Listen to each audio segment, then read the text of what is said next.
social, personal, developing the virtue of gratitude in uncertain times with positive virtual tools.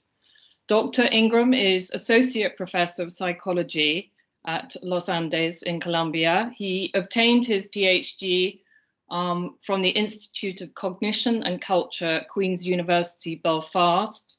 He has worked at Oxford and at the University of Bath, and was a lecturer in psychology at Bath Spa University. His research interests include the evolution of morality, social and emotional learning, and children's and adolescents' use of new technology. Welcome, Dr. Ingram, and thank you for joining us tonight. Thank you, Fiona. Thanks a lot, everyone, for coming. Yeah, I guess thinking of in terms of my research interests, obviously mostly to do with social emotional learning and use of new technology. Won't be talking too much about the evolution of morality, although it's very interesting.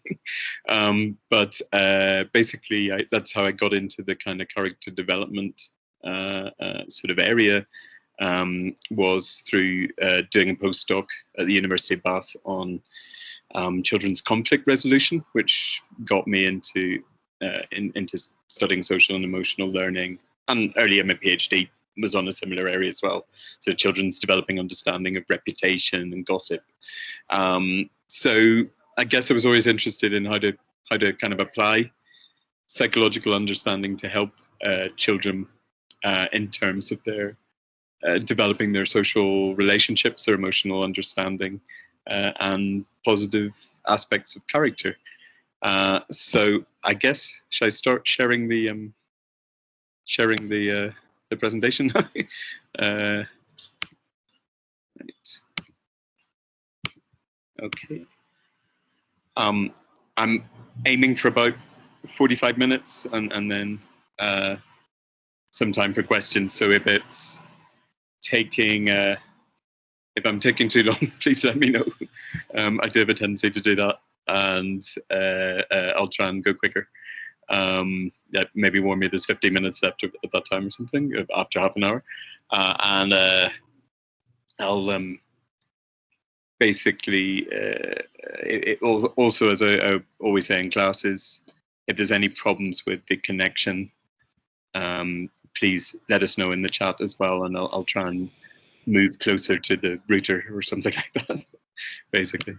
Okay, so I've been in Colombia for almost 6 years now. It's a nice place to work. It's a nice place to think about positive psychology, character development, because obviously it's a country that's been quite scarred by conflict, by inequality, a lot of different social problems, by drugs. But it's also a country, I think, that has a lot of positive things going for it. And people here have a very, I would say, a very positive attitude to life, a very can-do attitude. They're you know, it's in some ways their attitude to life is very healthy. So it's interesting to work in an educational area with the Templeton World Charity Foundation, thinking how we can use those sort of local knowledge and the local positive aspects of character to try and harness that and create something that children can really enjoy and can help them grow. So I'm going to start. I know it's conventional to put this at the end, but I'm going to start with expressions of gratitude with an E. Sorry, that's left in Spanish form of the word. But to emphasize, it's really not my project. I'm going to be talking about it's a team, totally a team project. We've got 7 different PhDs on the team. Sonia is actually the kind of lead investigator. Well, there's 3 PIs: Sonia, Yvonne, and I. And Sonia's the kind of senior co-PI. Then we have Maria Paula and Santiago, who work in design rather than in psychology. And they helped with the sort of designing the educational implementation and the positive tools that we're using. And then a couple of postdocs, Carolina and Patricia, and a couple of graduate research assistants, Alicia and Daniela as well. So it's a big project in terms of the number of people working on it, and it's been a big time investment. At the moment, I'm doing about an average of 8 hours of Zoom calls a week just on this project. So it's quite quite a significant chunk of my time, actually, not counting the time preparing for those meetings and writing up stuff afterwards and things. It's been quite a big project, and really have learned a lot about working in a team, working in a big team, and how to try and manage that as well. And it's also something very much that we saw as collaborative with the schools, particularly in the first phase of the project that I'm going to describe. We also, in the ethical permissions, we waived. We asked them to waive anonymity if they wanted to, so that we can say who the schools are. We see them as really contributing to the design of the project with their own ideas, drawings, etc. That the children who are involved in it. So just to give you a bit of info about the sort of overall structure of the project. Basically, the first phase that we completed in 2019 was to look at children's understandings of gratitude, comparing those with the understandings of parents and teachers, and thinking particularly about the local context. We didn't just want to sort of drop in a gratitude intervention that had been developed somewhere else, just translate it into Spanish and drop it into schools. Oh, I should say at this point, I basically, there's a lot of interesting literature I could talk about, but I basically decided to skip the literature review because there's already so much material I could talk about. Wanted to give an overview of the project and then talk a bit about the virtual aspects as well. So there's a lot of interesting literature out there on gratitude. I suppose the one thing that's important to say is, why are we looking at gratitude as a particular character trait? And it's connected with that thing about positivity that I was saying at the start. We did consider looking at forgiveness, obviously quite an obvious one in Colombia given the history of conflict. But we actually we took a deliberate decision to focus on something really positive, on building up the positive side of things, because we thought, that there's so much post-conflict work in Colombia that we wanted to actually just look at positive relationships and how we could enhance those. And so basically, there's a lot of evidence out there that gratitude it has positive effects on well-being. It can connect in with mindfulness, with certain other things in different ways, aspects of positive psychology. But we were interested in the connection with well-being and just how we could promote the understanding of gratitude to enhance children's well-being. So basically, we started by trying to understand what concepts of gratitude, what ideas of gratitude they had. And then in the second phase, we tried to incorporate some of those findings in an educational intervention, which would be about teaching children to develop their understanding of gratitude, the feelings, intentions, cognition involved, and particularly focusing on how it strengthens personal relationships. So how it could be a source of strength in personal relationships for them. And then that was basically, that design process was pretty well advanced by the time the pandemic hit. It was certainly interesting the last few months of that, March to June, trying to keep the project together and having sort of virtual meetings and keeping the phase of design going. And then obviously I'll be talking a little bit about how we had to adapt in the final phase to make the intervention more virtual, given the situation that we're in, and actually try and evaluate the intervention, which we're like literally almost just starting at the moment. Last week we had the first, we have schools on board to evaluate the intervention in, and last week we had the sort of the introductory meetings with presentations to parents, that sort of thing, explaining what the project's about, what the evaluation of the project is about, and looking at 7 classes in 2 different schools at the moment for the intervention group, with another 2 schools as control schools. I should say about questions. Oh, I guess, is there a policy about questions in terms of whether they can interrupt or not? I'm happy to take interruptions, but I don't know, maybe you have a policy on leaving questions till the end, or... Well, we've left questions on the to the end in the past, but if anyone wants to put up their hands and you're happy for it to be a bit more interactive, Gordon, I'm happy for anyone to kind of raise their hand. Yeah. Okay. So yeah, if it's maybe if it's not a really pressing question, maybe better to leave it to the end because I tend to get a bit distracted and it might take a while. Okay. So basically, talking about phase one. This is an image of the sort of thing we were doing with focus groups. We also can just sort of see some visual materials. We did a lot of visual methods work with the kids. It's a pretty, well, I mean, it's the same everywhere, isn't it? These schools are such institutional settings. It's not really the ideal place you would interview. I think it was like a science lab or something that they sort of gave us to interview the kids in. But you can see I'm there, and we actually had a student sort of doing most of the questions in the focus group. I would sort of jump in here and there with things, but thought it was better to have a local accent. Otherwise, the students would get kind of quite distracted by my accent and asking me what Ireland was like and all this sort of thing. So that's why we had a student doing most of the focus group.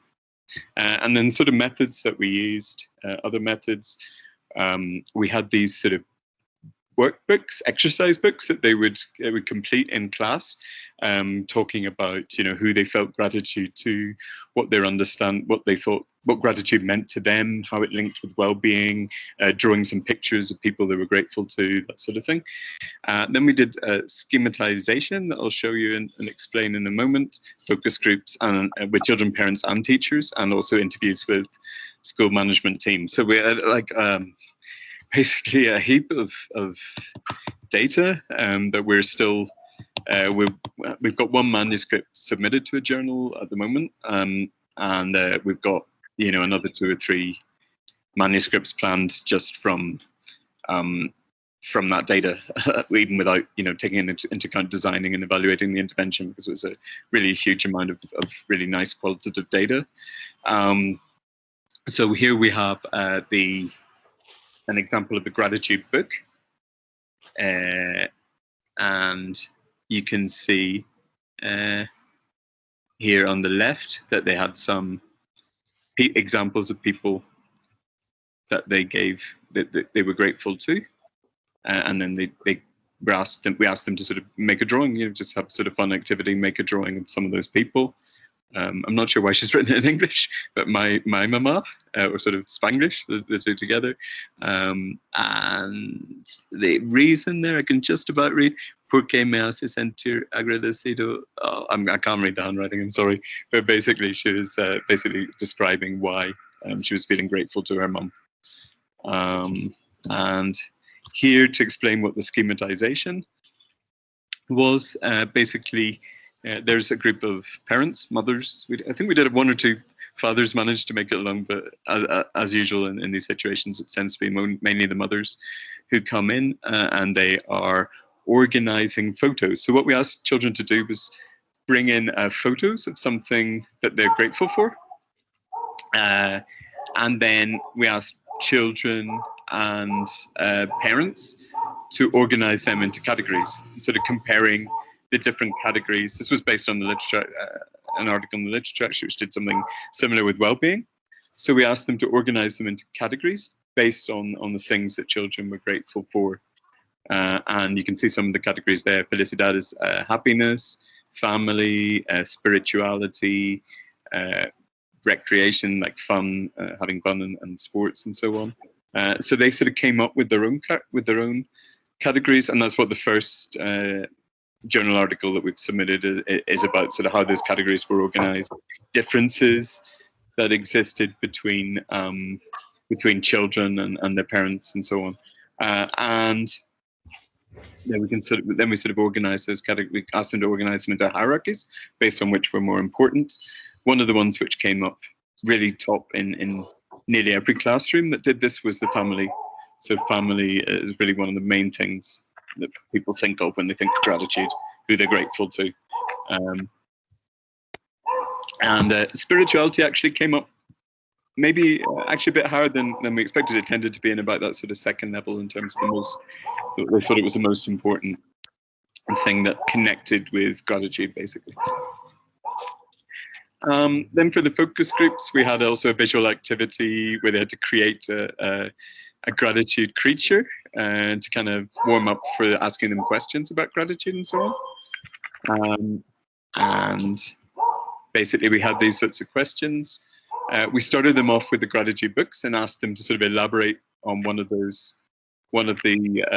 people that they felt grateful to, talking about a situation in which they felt grateful, what they'd felt grateful for, etc., etc. And also important was how did people express that they were grateful to these people, and how did they know when someone was grateful to them? And then I had this sort of representation here, which I'm quite fond of, which is basically I formed it into a tree because we had who they were grateful to, and then what they were grateful for. So you can see this was just from one of the sites, and actually just boys at one of the campuses in one of the schools. And these are like so these first level are the things, the benefactors, we call them, the people or figures that they're grateful to: God, family, friends, teachers, nature, and workers. Sorry for slightly stuffed teachers in at the top there, but it was the only way to sort of put it in. And then these are the things that they're grateful for in each category. So you can see that there was actually, in the little incidents and stories about gratitude, there's a lot of difference in the kind of things that they were grateful to different categories of people for. Friends, they didn't really tend to say very much, so it would tend to be just things like keeping them company, playing with them, having fun with them. Family, in contrast, there was a huge amount of different things that they thought of.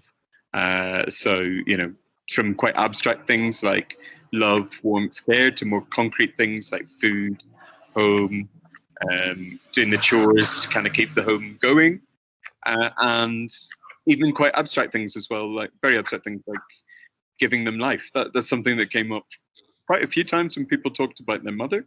Just not something I would ever really have thought about, but children are actually really grateful to their mothers just for giving them life. And there's, you know, it seems quite important to acknowledge that actually we can have gratitude for things that are really very basic, very fundamental, very abstract in a certain way. And similarly, when they talked about God, they could talk about things like having opportunities for life, to do things in their lives.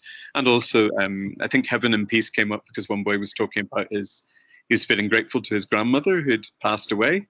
And then he moved on to talking about being grateful to God for taking her to heaven and looking after her there. And then teachers, in contrast, tended to be quite focused on academic work. So, sorry, this is children being grateful to teachers for things that had to do with their learning. So they tended to mainly think about gaining knowledge, learning, but also about the future and about quite abstract things like the professionalism and how that could help them in the future. And then you had things like nature. Someone was talking about water as we were washing. So they were talking about all the water in the world and just being grateful that water exists so you can wash with it. So you get these quite nice, fun things that you haven't expected sometimes. And then people also talking about quite abstract categories like workers in the society, sort of building a future for them. So again, the level of sophistication with this was in the state school, so it's quite a poor part of Bogotá. Certainly, there were 3 different campuses. One of the campuses, not this one, I think, but one of them would have a lot of parents who are basically recyclers, which is not, you know, in the UK, there's not. I guess a lot of countries would have an equivalent of this, but there's no real equivalent in the UK. But basically, people who live off collecting rubbish and taking it to dump, and also extracting anything useful that they can find discarded in the rubbish, basically, sometimes selling it or making use of it in some way. So a lot of the parents in one of the campuses of the state school would have been recyclers. So this is, you know, these are people from a pretty poor background, but coming up with some quite sophisticated stuff about things that they're grateful for, I think. Oh, sorry, that was just benefactors and then the benefits in the other bit.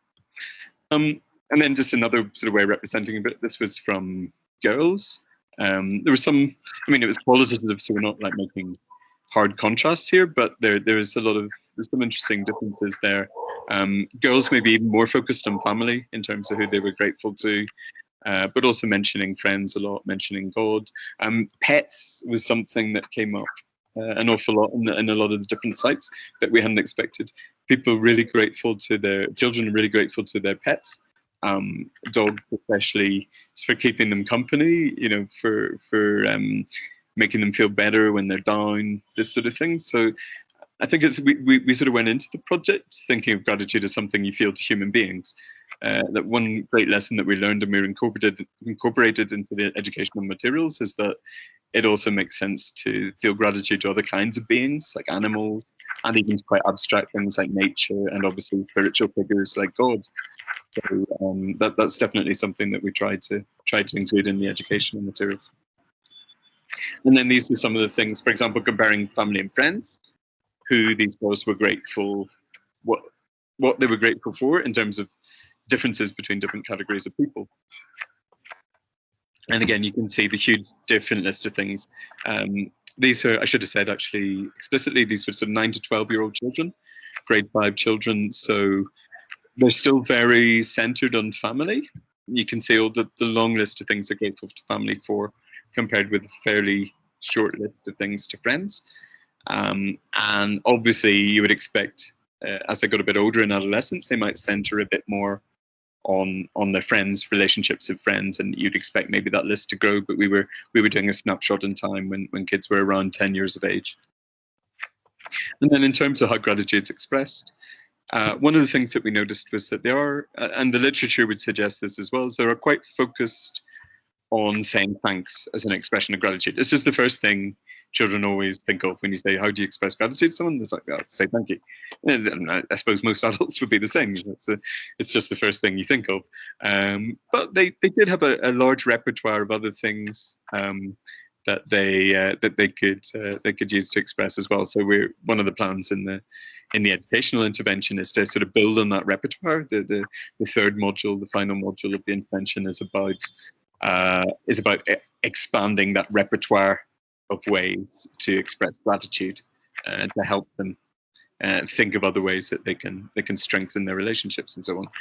Notice I forgot to translate regalo, which is present, like a gift, basically. Didn't come up as much as we thought in either the things they were grateful for or the ways of expressing gratitude. We thought that they would be very much talking about presents, birthday presents, Christmas presents, maybe mobile phones, other technological things, computer games.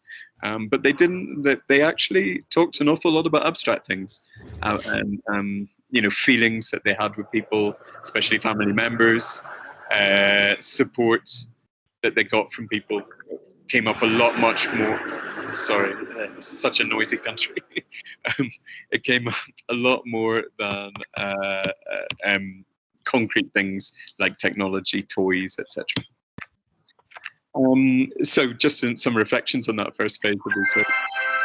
Yeah, I'm sorry, I hate to say this, someone seems to have left their microphone on. It's just a little bit distracting. If you could check.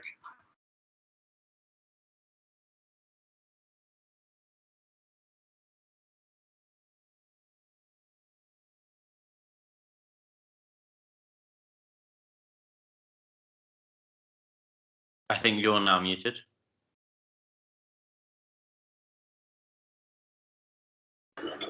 Must have muted everyone. Okay, you can hear me again now, right? Yes, thanks. Yeah. Okay. Let's see. Okay, so as I was saying, they're quite sophisticated concepts of gratitude. We were surprised by things like pets and nature, references to things like pets and nature. I'm not sure I would say we were surprised by the references to God, but certainly some of the teachers, that was something that came up when we did a focus group with teachers, and they were saying things that, they weren't, because we were asking them, I didn't show the questions for the teachers, but we were asking them, what sort of concept of gratitude, rather than asking their own concepts of gratitude, we were asking them more about what concepts do you think the children have? How could they sort of improve their repertoire of expressions of gratitude and so on? And teachers, some of the teachers were saying things like they didn't think, I think someone mentioned God, one of the teachers mentioned God, and another teacher was saying no, they wouldn't be talking about spirituality. They don't have that kind of conception to think about gratitude to a spiritual figure.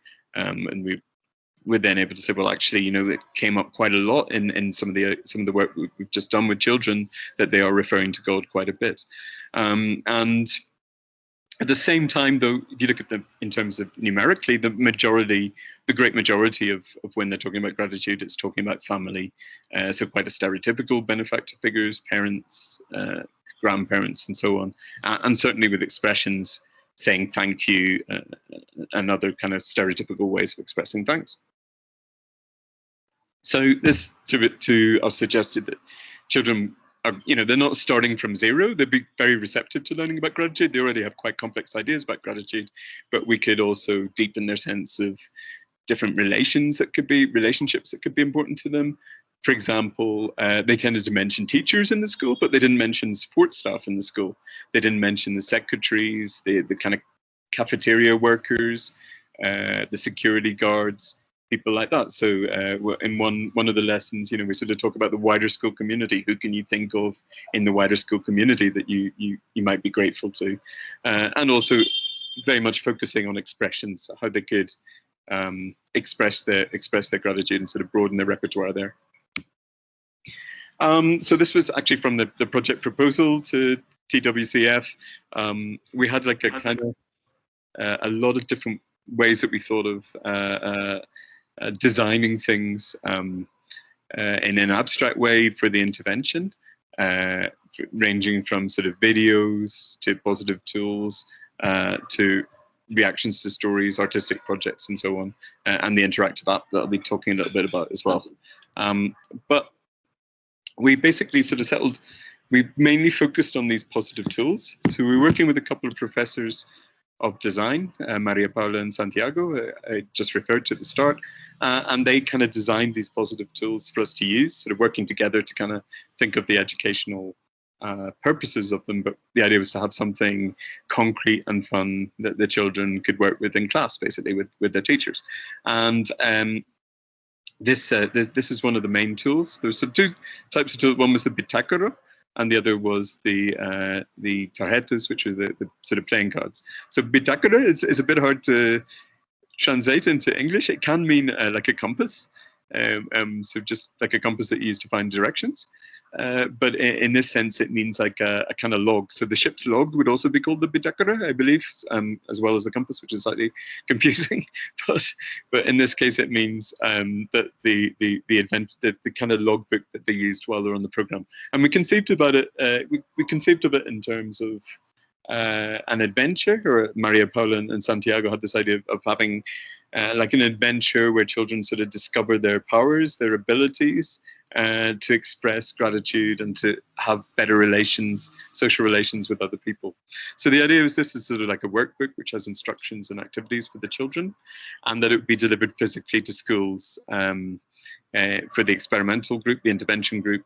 I suppose I shouldn't call it an experimental group and educational intervention, but basically the group who are actually receiving the educational program.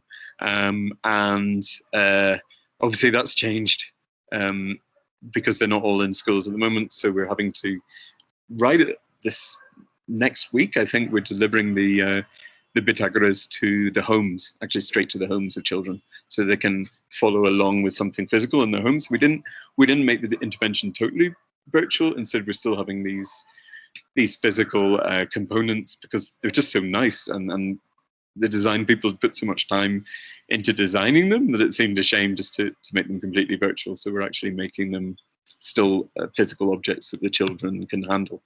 And then these are the playing cards. So how do these work? Basically, you have different categories of things. Like, so, for example, this would be one example of the benefactors, in that it would be the sort of significant, someone who has a significant relationship with you. The text there says, in our life, there are people or pets, including the pets, with whom we relate in a special way. So if you take this card. So if you're sort of dealt this card, there's a kind of instructions in the Bittacuda where they have to, at certain points, select a playing card. So if you're dealt this card, choose someone important for you. And then there's sort of different categories of these types of relationships. So los que parchan conmigo, I have no idea how I'm going to translate parchar, because it's, I don't know if Luana could help me if they have that word in Ecuador, but they basically it's like you hang out with. Yeah, so basically it's like if you think of like 10-year-old boys or girls as well, they tend to be in a little gang. You know, they have a group of friends and they'll hang out in that group of friends, and that's basically what parchar refers to. So it's people you hang out with. That's why we have we had an interesting student assistant artist who had a very idiosyncratic style of art, but it's kind of cool, almost like pop art style. So the idea is just hanging out on the sofa, eating popcorn, playing computer games, that sort of thing. And so to think of someone who falls into that category, and then there'd be a sort of activity in the workbook in the Bittacuda that you could do to think of your relationship with that person, things you might be grateful to them for, how you could express it, etc., etc. I'll leave that up to you to read a minute while they're playing.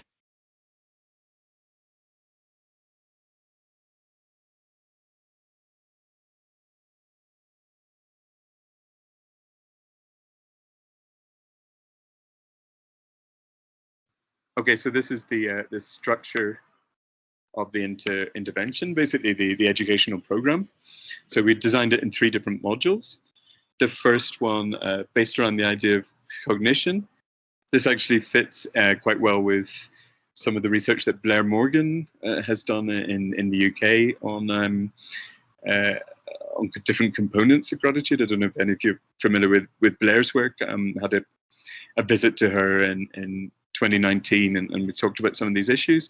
So the first module deals with the kind of cognitive aspects of gratitude in terms of children learning to recognize, value the intentions, the benefits, the costs associated with the actions for which they feel gratitude.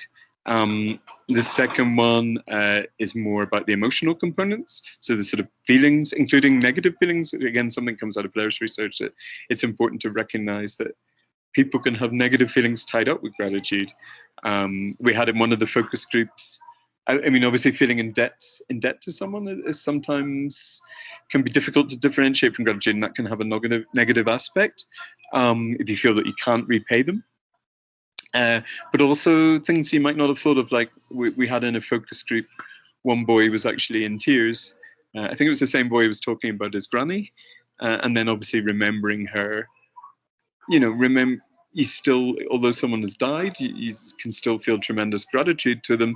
And then, of course, it's impossible to repay that in a way, because in the same way that you would with a living person, at least, because they're no longer alive. So that kind of nostalgia and that regret and that feeling of missing someone can be tied up with gratitude in those situations as well. So we included negative feelings, and then finally looking at behavior. So that's where, again, increasing the repertoire of responses to feeling gratitude would come in, and learning to recognize and value the effect that these responses have. Generally, we had 2 parts in each module. One was sort of recognizing things, just so we'd get them to sort of think in the abstract about intentions, feelings, responses, and then one would be the other aspect would be valuing.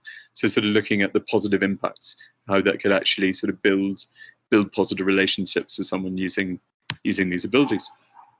Okay.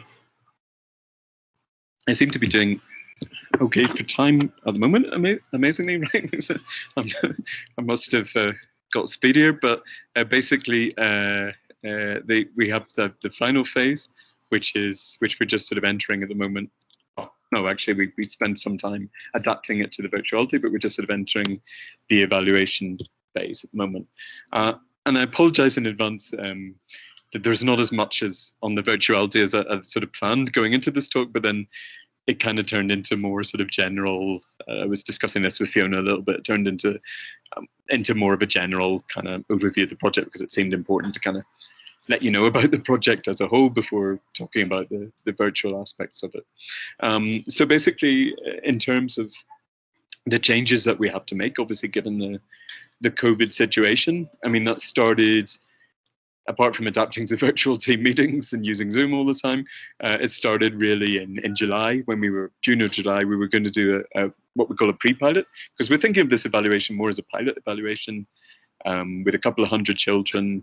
It's not a big randomized control trial or anything like that. So we just want to, get some data and see if good things are coming out of this intervention first. And so we were going to do, before that, we were going to actually do a pre-pilot just in the summer camp, run by our partners CoSchool, who are like educational consultants who are helping us with the implementation of the program. They did before the pandemic, summer camps with children, after school clubs with children. So it seemed like a good way to kind of try out some of the methods, get some feedback from children and kind of improve them, try out some of the educational activities, etc. And then obviously we had to move that at last minute to virtual classrooms in schools, doing it over Zoom, over Teams and so on, and getting the feedback via that. But that seemed to actually go quite well. We seemed to be able to translate the activities pretty well, working with teachers, and we're able to get some good feedback from the kids in that. Then secondly, we were always going to create a manual for facilitators. Obviously that had to move online, and we actually created some videos where myself and the other investigators in the project were talking through the curriculum and sort of helping the teacher, well, the CoSchool staff, really. The CoSchool staff are the ones who are going to be in schools, or virtually in schools, working with the children, sort of leading the class with the children. And they're often ex-teachers, but they work with CoSchool to kind of deliver additional like social and emotional learning in schools, that kind of thing. So we created a sort of online manual mainly for them, but this is obviously something we're now thinking could be useful in terms of scaling up the project, and could actually sort of be deployed, given to teachers in schools, just to help them, if the school is interested in having this kind of social and emotional learning curriculum, learning a bit about gratitude, the teachers could then use the online manual, including videos of us explaining the activities and so on, to learn about how to implement them. And then in terms of changing the plans for the evaluation, we did think, because the schools are actually going back in Colombia this week, in fact, I think. So we did think about the option of doing some schools presential, how do you say presential, like face-to-face, some schools online. But we decided that would be too complex. We'd need too many groups to kind of compare all the different permutations, and also just the work of having a virtual implementation and an offline implementation. So we just settled for all virtual at the moment, and hopefully at some stage in the future we'll be able to test an offline version as well. So in terms of the evaluation design, it's kind of quasi-experimental efficacy trial, just to initially see if it has any positive effects or not, basically. And it's not randomly sampled through Bogotá. It's through convenience. We had some contacts in the Minuto de Dios organization who run quite a lot of affordable Catholic private schools in Colombia.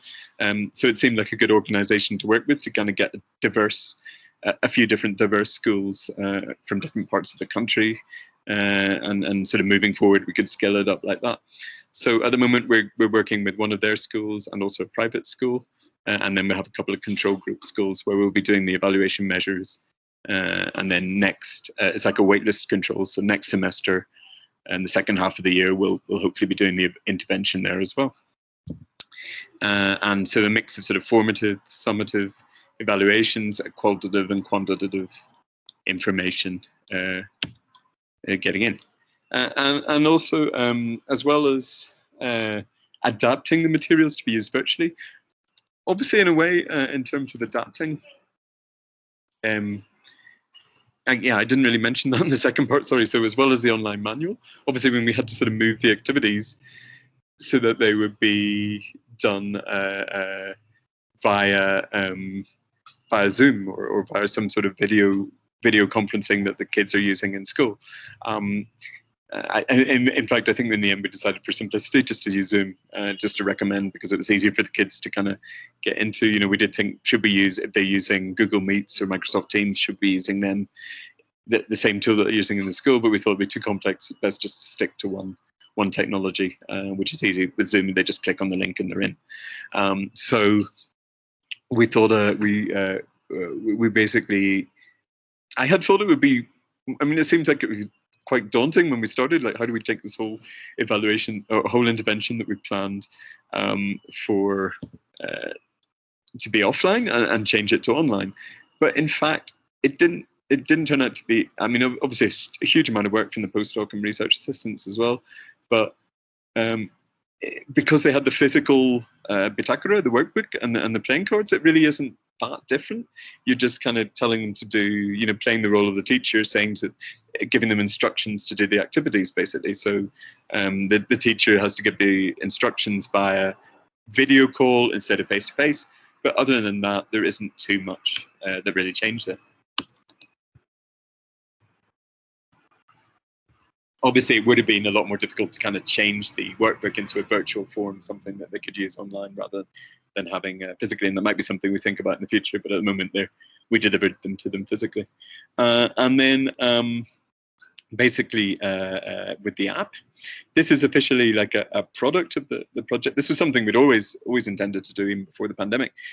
It's not an integral part of the intervention, so we're not evaluating, we're not using it as something, you know, where they have an exercise where they have to use the app or something, partly because of difficulties of access, because not all kids have their own smartphones, not all kids would have access to their parents' smartphones, so you can't sort of, it seemed complex in terms of evaluating it to have that kind of as part of the intervention if you then are not sure that you can evaluate it in all the children. So I always thought, I mean, it was something I had particular responsibility for within the project.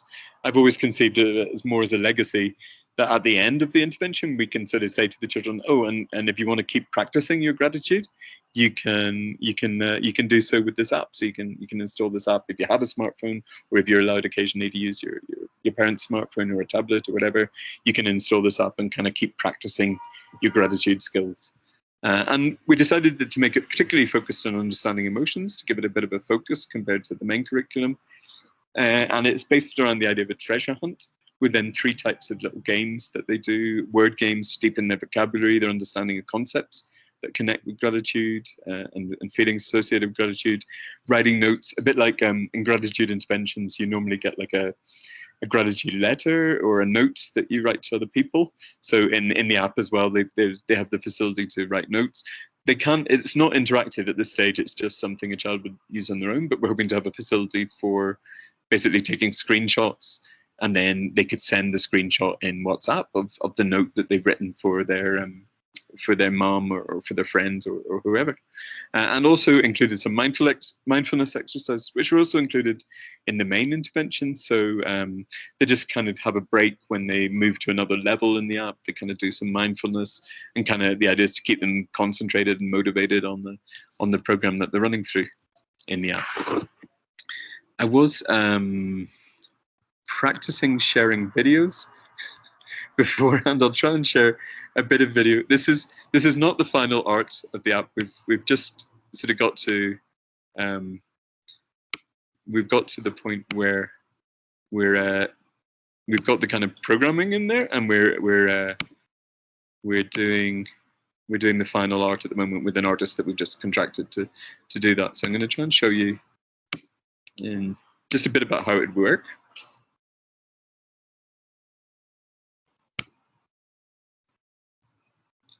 I may need to, I'm going to silence this because it's talking in Spanish.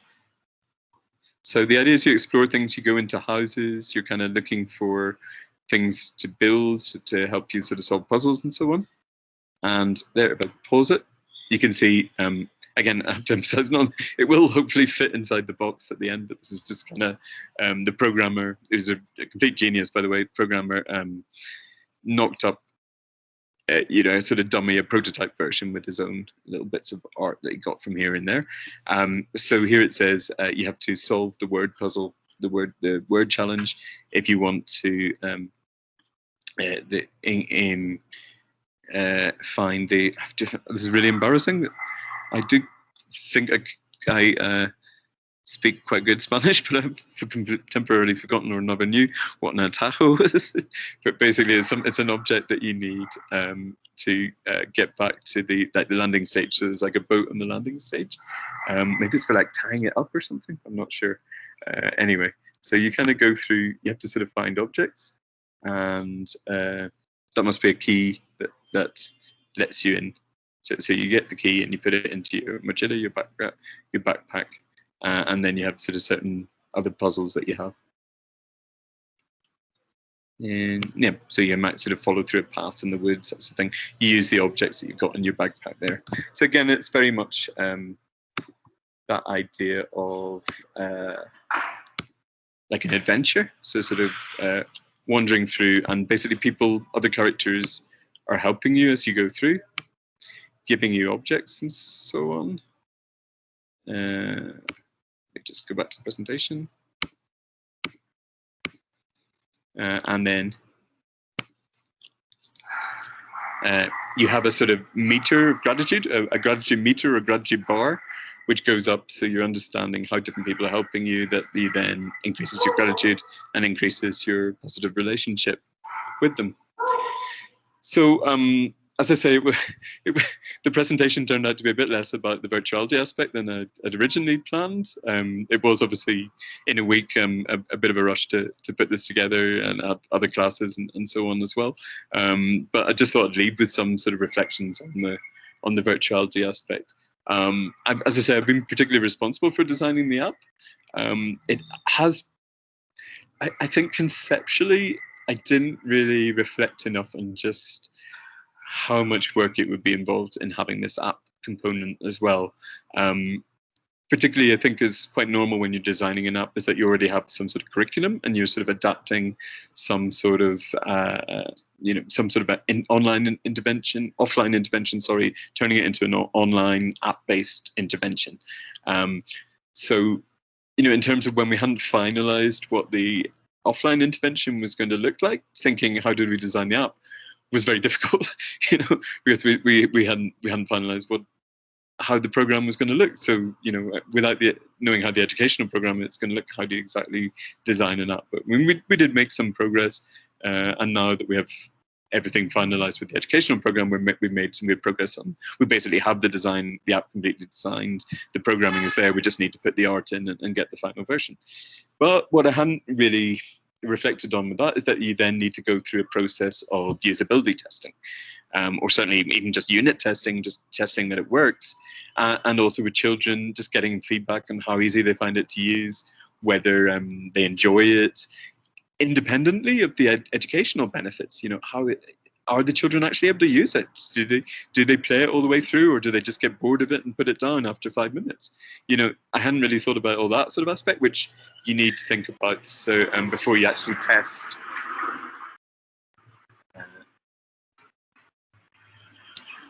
Just let the plane go through. So, it was a mistake to be outside.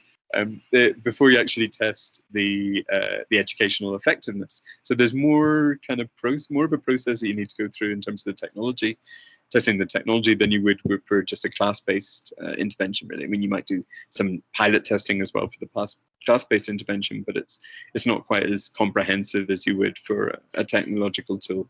So as I say, it proved challenging. In other words, I proved naive because although I had some experience as a postdoc on working on the educational technology projects, it's the first time I've ever tried to design an app from scratch. So I was quite glad that I designed it as a complement to the program and not an integral part of the curriculum, which would have been quite messy.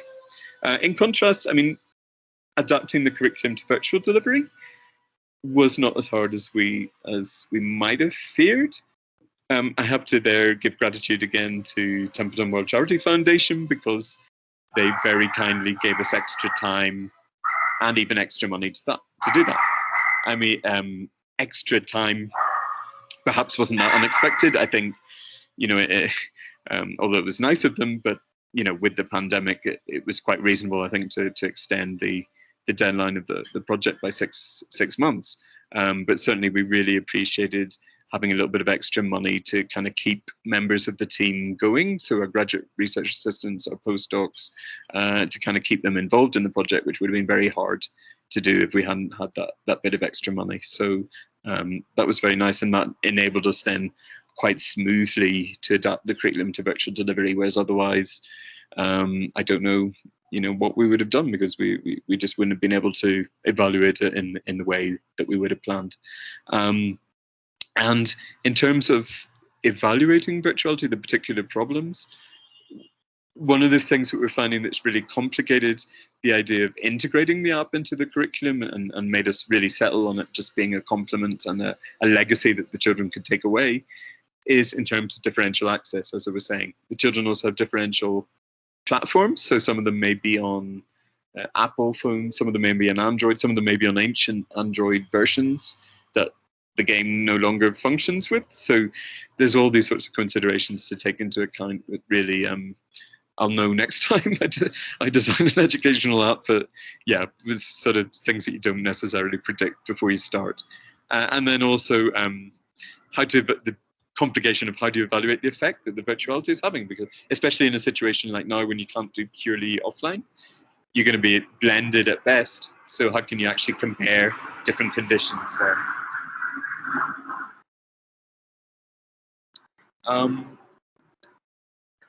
So basically that's pretty much it.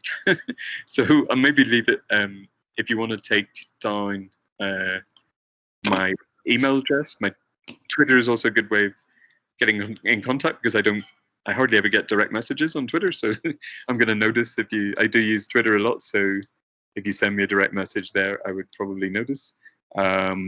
Whereas email, unfortunately, I get a lot of emails, so it could get buried in there. But either way is good if you have any further questions. Should I turn on my camera again? Yes, please. Okay. Gordon, thank you very much. Fascinating insight into your project. And before I hand the floor over to David, I just want to say, if you've got a question, if you use on the top bar the hand function, or you can write your question into the chat. David, can I pass the mic over to you? Thank you, Fiona. And Gordon, thank you ever so much, first of all, for responding so quickly to our request to step in for a speaker who couldn't make it this week, and then for this absolutely fascinating presentation. I'm sure everyone on in the meeting today will have learned a huge amount. I certainly have. Maybe just to kick off on the sort of questions, if I could start with sort of 3 questions as part of a reflection on the presentation. So really just to say, that the concept of gratitude is so very inviting, and that's brilliant to see this at the center of the project. The methods that you've used to sort of invite children to think and to feel, in a sense, gratitude, have been intriguing. I was so, really so intrigued by the tree and the way you enable them to sort of express in focus groups. So that was fantastic, and the data are, hugely interesting in themselves. So that brings me to a few questions. The first is really, and you may well argue that this is not what your project is doing, but is there a relationship between gratitude and other emotions? And especially because the way in which you invited, young people to think about gratitude. I just wonder in that process whether, being thankful to father for paying school fees, or thankful to mother for putting food on the table, is somehow related to an understanding of the hardships that father or mother suffer as a consequence. So in a sense, you know, thankfulness or gratitude, in my view, wouldn't stand in isolation of other emotions, and just wonder how one squares that that particular circle. The second question, you know, I found absolutely fascinating, and thought, you know, if the study was conducted in India, or, you know, Central Africa, you know, or other areas, Palestine, other areas where there's sort of conflict and so on. So, you know, replicating the study, which I really think ought to be, you know, done in other cross-cultural settings, would the data that we get, in other words, these expressions of gratitude, be similar or different, or in a sense, doesn't it matter? And in my view, perhaps it doesn't actually matter whether there are similarities or differences, and perhaps the value of the project and of the methodology is simply to allow, as you have done in your case, to allow young people to cathart, to think, to speak together, and so on. But of course, you do collect data, and you do display that, which is very interesting. And so one would wonder about about cross-cultural replication and what the data would look like. And I suppose third, the most difficult element for me was really your question about the about the evaluation, and I wondered what efficaciousness would look like. You know, what does efficacy look like? Is it in, you know, is it so, you know, what is the measure of effect? Is the measure of the effect of effect the exercises themselves, your modules on cognitive, on behavior, etc. Is effectiveness the fact that these modules, these teachings, these activities actually work, or is a measure of efficaciousness? And I liked in one of your last slides on the virtualness, the sort of sense that one can deepen vocabulary. And so when I made my notes, you know, is that a level of efficacy? The fact that you would allow, that you would see from these exercises a further generation of some wonderful ideas and feelings, and as you put it, deepen that vocabulary, extend that vocabulary. And so those were, in a sense, the three questions I had. But again, just absolutely wonderful, and thank you very much for sharing that with us. Well, thanks a lot for your kind words. I mean, I sort of, you know, kind of cannibalized the presentation from bits here and there, so it wasn't too much work. I mean, should I answer your questions first then, and then it's probably easier than waiting for everyone to ask questions, isn't it? So basically, in terms of the first question, you're asking about relations to other feelings. That's something we'd like to look at in future, which is always a bit of a cop-out of an answer, but it's something that came up a little bit in the first phase, in terms of we had a question asking them about, you know, how do you feel when someone's done something that you feel grateful for, and we found that most children really didn't seem to get much beyond happiness. So they associated gratitude as a positive feeling, and they talk about feeling happy. I had another slide somewhere I'm just looking at now. I thought I had feelings. I may not have actually. No, I thought I had it in another place. But I think the we see the feelings really coming in, where they could be really interesting, is in terms of how do you express gratitude. So how does the person feel, the other person, and that's something that we're trying to put into the last module, the final part of the intervention, in terms of increasing the responses and the repertoire of responses that they have for gratitude. So it's like increasing understanding that it could be a reciprocal thing. So if someone's done something for you and you feel gratitude for it, maybe you should be thinking, how can I best express my gratitude to this person?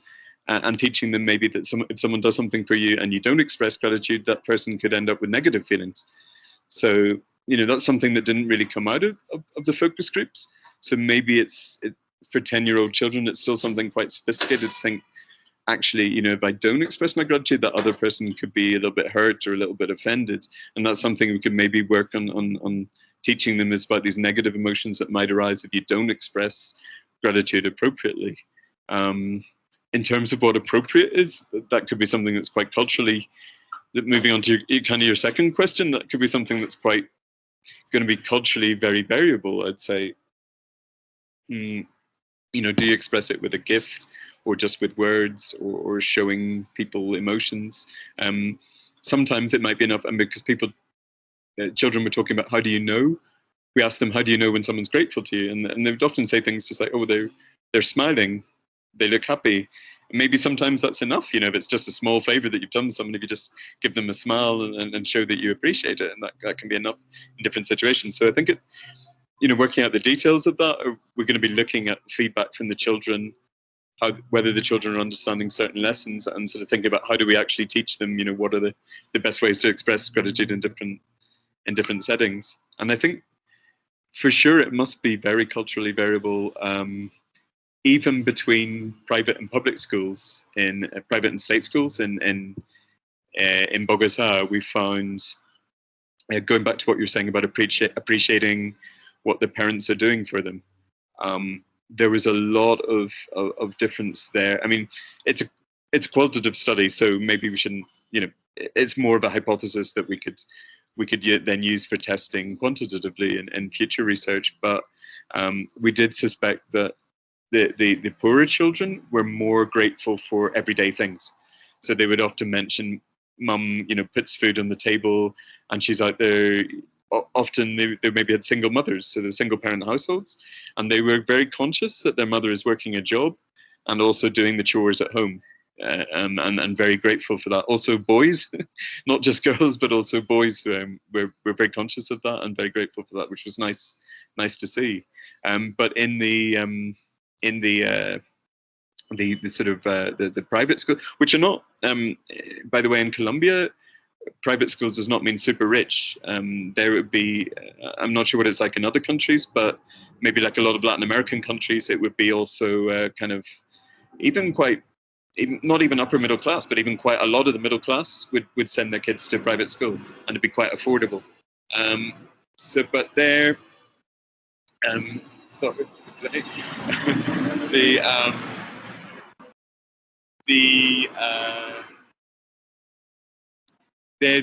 gives me time to think as well. So where they're obviously not as much worried about, didn't seem as conscious that their parents were putting food on the table. They would talk more about holidays, maybe a little bit more about material things, still not that much about material things, but they would talk a little bit more about material objects than the people in the public schools. And holidays were something that came up a lot. So it could be like holidays to the coast, going to the beach, going on an airplane for the slightly richer children, and for the poorer children it might be driving down to another part of Colombia where it's warmer, because you can sort of go down the mountains and you can enjoy stay in a place with a swimming pool, and even some of the poorer kids were able to do that from time to time, and they really appreciated that. They really appreciated the effort that the parents had put into doing that for them. I think you had one more question. The evaluation. Lucky I took notes of it. The evaluation of effectiveness. We're sort of doing in two ways. So we're looking at whether they're using, again, one of Blair Morgan's measures, which looks at the different aspects of gratitude, which corresponds to our 3 modules. So we're looking at whether their conceptions of gratitude become more sophisticated, and also the effects on well-being. Bienestar in Spanish, which is a good local concept to use. It's used a lot. Words used a lot here. Literally means well-being, and it includes both physical and mental. So it includes both the psychological side of things and just general health. So we've got sort of general well-being measure, and hopefully it might increase a bit, but we're, if not, we can at least show an increase in sophistication of gratitude. And in terms of the language that they use, that's been quite interesting, because actually we're trying out the questions for that survey with children at the moment and finding there's some concepts they're not that, they don't really understand the concept so well in the question as we ask it to them. Things about, say, the reciprocity of gratitude, that sort of thing. So we were saying, should we change this so it's more understandable for them? But we don't want to change too much, because actually we should probably give them room to grow as well, room to grow in their vocabulary. So maybe they don't understand the question very well before the intervention, but they do understand it after the intervention. That could be a sign that they're actually their concepts have grown a little bit during the intervention. So I think that's important to look at as well. Terrific. Thank you very much, Gordon. I'd like to ask Minoli, who has her hand raised, to take over the mic. Minoli. Yes, thank you, Fiona. Hi. So I'm from Sri Lanka, and I'm also a Buddhist. So I feel like, this presentation was quite interesting, and in a way, I think I'm somewhat addressing what David raised in terms of different cultures and how the study could be replicated there. So for me, gratitude, and when looking at the responses the kids gave and like such things, gratitude was almost formulated as an intrinsic feeling or an expression that is less, I felt, because again, coming from my culture, being grateful to the air you breathe, to the sunlight, to the rivers, they're all like part of how you're socialized. So I think what I'm wondering is whether this intervention almost takes that intrinsic nature of gratitude that is present in particular cultures. I'm not sure how it is in like the culture that you're talking about, though, out of that internalized intrinsic context to a more external, say, something that requires an action plan, that this is something that has to be reciprocated through an action that is translatable to something more tangible than a feeling, a connection that you feel. So I'm also kind of wondering how that would affect especially kids, because I also noted that towards the end of the presentation, you said that towards the end of the study, you talked about if you want to continue practicing gratitude, like continuing this particular practice of gratitude. And I'm wondering whether, especially in cultures where feeling grateful, that gratitude isn't considered a separate practice that exists on its own, something almost external, how this sort of an intervention could play out. And in a way, I think I'm problematizing the externalization of it as well, depending on the cultural context. Okay, so just to, no, I think I understood, but I may be a little bit confused about the externalization, internalization. So you're saying that in a Buddhist culture, for example, it's seen as something more external to the self, and therefore this approach might not work too well in terms of conceptualizing it as an internal feeling. Is that? It's actually the opposite, I think. So yeah, the exact opposite. That it is something very internal that exists independent of those living around you. So you feel grateful doesn't mean you have to walk up to them and say, "I'm grateful to you." Oh, okay. It's about feeling that within. It's more spiritual, I'm guessing. So that's, I think, the conflict that I'm sort of trying to understand. Well, I guess I'm glad that we kind of have this multi-dimensional conceptualization of gratitude, because that's really something that's driving the intervention, is that we're looking at it in cognitive terms, also in emotional terms, and also in behavioral terms. So I think from the point of view of replicating it, and well, I mean, whether it's appropriate to talk about replicating it, I don't know, because we haven't any results for efficacy yet or anything like that. But in terms of doing like a parallel study, maybe in other countries or other cultures, I think that would be very interesting to kind of keep that multi-dimensional conception of gratitude and look at, well, maybe in a country like Sri Lanka, maybe they emphasize more the internal aspects or the feeling aspects, and in other cultures maybe they emphasize more the behavioral aspects. And one could imagine a culture where it's more about social norms, and it doesn't really matter how you feel. Gratitude is more conceived in terms of, if someone does something for you, you have an obligation to repay them in a certain way. So I think the balance between those different aspects, the cognitive, the emotional, and the behavioral, might be, well, surely is very different in different cultures. So it'd be really interesting to kind of take that approach and replicate it and see what sort of differences you find in different cultures. Does that partly answer? To an extent, yes. Thank you. I might DM you later with more questions. If Yeah, that's no, okay. I'd definitely be interested to have a I can't remember if Fiona mentioned, but I started as an anthropologist. My first degree is in anthropology, so yeah, I'm always really interested in I the culture. find this very fascinating. I'll DM you. Yeah. Thank you, Gordon. Thank you. Thank you for that terrific question. Daniela, can I pass the mic over to you? Thank you. Thank you very much. Well, I was going to ask something very related to what Dr. David said.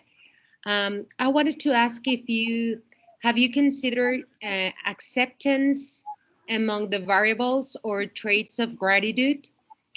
Acceptance. Maybe this could be related to what Minelli have said.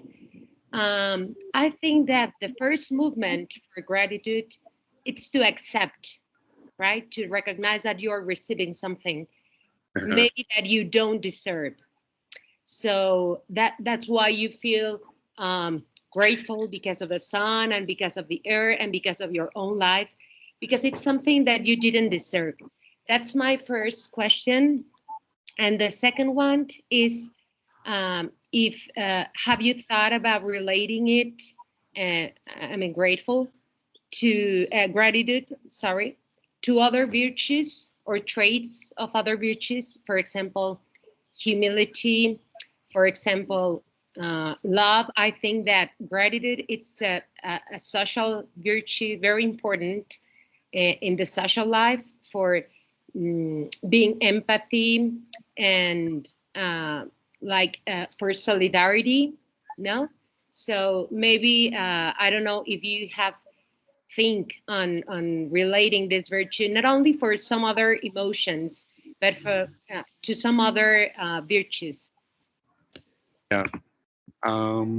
Yeah, I think, thanks. Good questions. Acceptance, as I understand it, so you're talking about accepting that you, yeah. but so you mean by acceptance that they would be well, accepting that it's something positive for a start, I suppose, but also that I don't want to say that they do deserve it, because that could sort of cross over into entitlement, but it's something that can be positive for them, right? Or is that what you mean by acceptance? That Yeah, because sometimes we think that gratitude, well, that's what I think. Sometimes we think that gratitude supposed to give back something. And maybe the first movement for being a grateful person, it's like to take advantage of what you have received. Yeah. I mean, for example, my life. So make it worthy and to accept. I think that's the first movement of the willness. Like to say, thank you. I accept this. I'm going to make it useful. I'm going to make it worthy. I'm going to take advantage of this. And not only giving back something, right? Yeah, it's just not a connection I'd ever thought of before, but it's really interesting to think about. Yeah. In terms of the deservingness, it may be not directly related, but one thing that we noticed quite a lot in the phase one, and we haven't really, maybe it's not quite as central in the design of the educational program as I would have liked, but I never really quite found a way of using it directly. But I really noted that children are grateful for things a bit out of the ordinary. That those are the things that they would describe. So, like I was saying, a lot of kids maybe aren't conscious of you know, the work that's involved in putting food on the table, that sort of thing, you know, looking after a home for them. Some kids are more conscious of that because they're kind of they don't take it for granted. So it maybe links in the idea of deservingness, links into the idea of taking for granted. They don't, if they're from a very poor household, they don't take that stuff for granted. They maybe know examples of people who are living on the street and don't have a roof over their heads, so they therefore are grateful to have a roof over their heads. Whereas, you know, someone from an upper middle class background just doesn't even think about that possibility of not having a roof over their heads, unfortunately. So that means that I think that children are grateful, tend to be grateful for things that they see as, or almost, I sort of started thinking about counterfactuals, that they're grateful for things that they see could be otherwise. Right, so you don't tend to be grateful for things that just happen every day, and you can't imagine them being otherwise. You're grateful for what you for something that could have gone another way. So, if, you know, for example, you know, a silly example, but if you fall into a river and you feel like you're about to drown and someone pulls you out, you're going to be extremely grateful to that person because it's going to be very uppermost in your mind that it could easily have been different, right? So I think that's important, but I've never really seen quite a way of how to sort of take advantage of that in an educational program. But I think that really ties into the idea of deservingness as well. And it could be like maybe you also sort of need to recognize,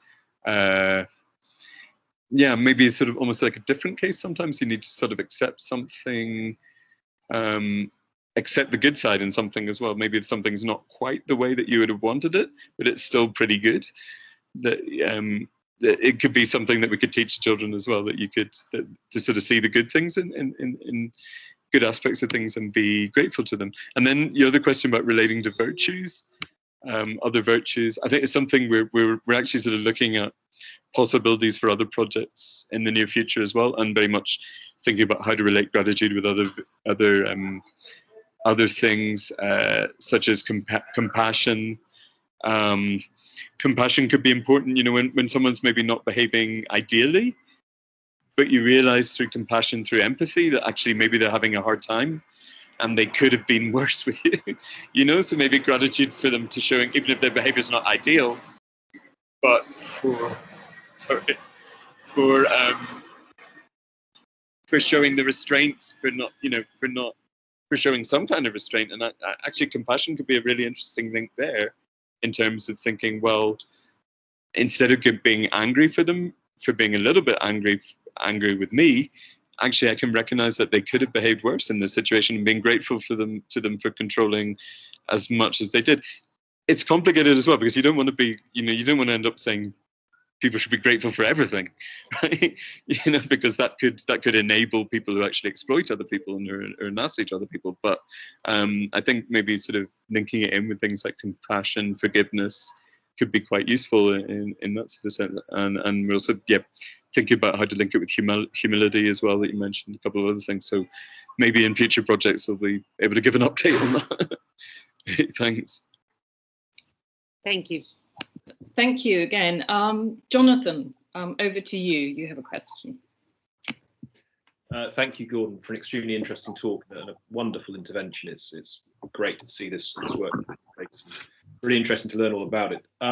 So I was particularly interested, as it seems you've been too, with the kinds of things the children expressed gratitude for, such as animals, nature, God, and so on. And it was comforting to hear that some of them expressed gratitude for these things rather than certain, material objects. But having this wider conception of gratitude is wonderful. I was just curious as to whether at any stage in your intervention they were taught about the kinds of things they might express gratitude about. So, for example, during your 3-stage program, you outlined cognition, emotion, behavior, whether during those stages they were taught, okay, these are the kinds of things you might express gratitude about, these as it were, those are the extension of the concept, the things you'd apply it to, or whether these just emerged from the children themselves without being taught those things, and they came out, as it were, spontaneously. Well, it was all that sort of evidence about what they're grateful for was all pretty spontaneous, because it was like the first phase. So we haven't actually, as I said, we're kind of starting the second phase of the third phase, which is the actual intervention at the moment. So we haven't, we haven't sort of got any data on how they behave in the actual intervention, apart from a few sort of pre-pilot sessions that we did. But in terms of the content that they were saying that they were grateful for and so on, well, in terms of teaching them that, we definitely decided to kind of keep it quite open so that we could teach them, general principles, categories, and they could fill in the activities. They would fill in with details about who exactly they were grateful to and for what. I'll try and explain a little bit how it works with the aid of the cards, because that's really what the card's all about. Oh no, I think it's going to make me log in. Why is it doing that? Oh no, hang on. I think it's opening. Phew. Okay, so you can see we left it quite open. So here's an example. Like if they have a category of like benefactors or figures, someone who they could be grateful to, for example. One, so they then in the kind of activity, it says, right, draw one of a card for the category of basically relations, social relations. And one sort of subcategory of that would be people los que viven conmigo, is those who live with me, people who live with me. So this is sort of slightly weird representation of a house there, but the idea is, we didn't even want to say, parents or brothers or. Sorry, I don't mean to interrupt. Are you meant to be sharing your screen at the moment? Oh, sorry, I thought I was. I don't know what happened there. Hang on. There we go. Yeah, sorry, it seemed to like change it and then jump out of it. I don't know why, because I had it open already, but it didn't want to share it. Okay, so yeah, I'm showing you the picture of that slightly strange representation of a house, and it says "Los que viven conmigo," those who live with me. So we didn't even want to say parents or like mom and dad, anything like that, because some children might be, it's quite common in poorer families that they hear that they might be cared for by grandparents or aunts and uncles. So, it seemed like it might be a bit exclusive to ask children to think about the gratitude that they feel to their mum or if their dad's died or something, or their dad's gone away, left them separated, we felt it was important to be quite inclusive and general about these sorts of categories. And then the idea is that they then sort of think of an example of someone who lives with them and what they could be grateful for there. And, other sort of, pets was quite, I'm not sure how that fits actually, because some kids obviously don't have pets. I'd probably preferred animals there, but we can always see how that works out in the intervention and if the kids comment that themselves. Those who study with them, those who share things with them. So we're keeping them very abstract categories based on activities, more those who help me. So rather than sort of specifying, teaching them, you should be grateful to your mum for putting food on the table, which obviously could be culturally very problematic and not necessarily desirable. We're asking them to sort of think about an activity that they do with other people, and then why they might feel grateful to that person and who they share that kind of activity with. I don't know if that answers your question, but the idea is basically that we're not teaching them like specific things to be grateful for, but rather we'll be having them do activities, asking them to do activities, which they then sort of fill in the blanks of who they're doing it with and what they're doing. Great, thank you. Thank you. Thomas, would you like to ask your question? Right. Thanks so much for the talk. I just wanted to build a little bit on Manoli's question, and I think some of the discussion that's happened around that.